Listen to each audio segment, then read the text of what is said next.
ভরা মৌসুমেও চালের দাম আশানুরূপ কমছে না। মিনিকেট ছাড়া বাকি চালের দাম কমার হার খুবই কম। এজন্য কর্পোরেট কোম্পানিগুলোকে দায়ী করেছেন চাল ব্যবসায়ীরা। পরাগ আজিমের রিপোর্ট।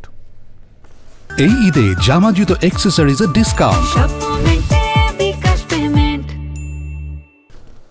আগে থেকেই অস্বাভাবিক বেড়ে থাকা চালের দাম মৌসুমে অনেকটাই কমে যাবে এমন আশা ছিল ভোক্তাদের, কিন্তু ভরা মৌসুমেও চালের দাম কমেছে খুবই কম।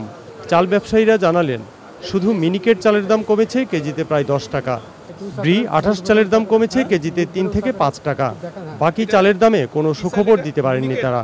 পার কেজিতে 10-12 টাকা মিনিকেটটা কমছে, আর 28টা কোয়ালিটি বুঝে 1-2 টাকা কমছে। আর অন্য চালগুলো এখনো আগের দামে আছে। নাজির চাল বলেন, পলা চাল বলেন, ওই কাঠারি বুক, ওগুলো সব আগের দামে আছে।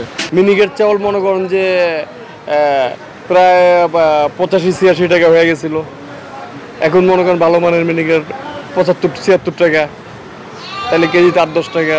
তাহলে না, চাউল তো সব চাউল তো আর একরকম হয় না, কারণ এক একটা সিজন না 28 তেমন কমে নাই, মিনিকেটটা বেশি কমছে। মৌসুমেও চালের দাম কেন কমছে না প্রশ্ন ছিল চাল ব্যবসায়ীদের কাছে। কোম্পানিগুলি মনে করে চালটা মজুত করে রাখে, ধানটা ওনাদের কাছে 1 বছর কিনে রাখে, এটার দাম ধীরে ধীরে ওনারা হাতে নিয়ে তারপর দামটা ধীরে ধীরে বাড়ায়, যে পর্যন্ত ওনাদেরকে বাজার থেকে না সরাবে। আগে যখন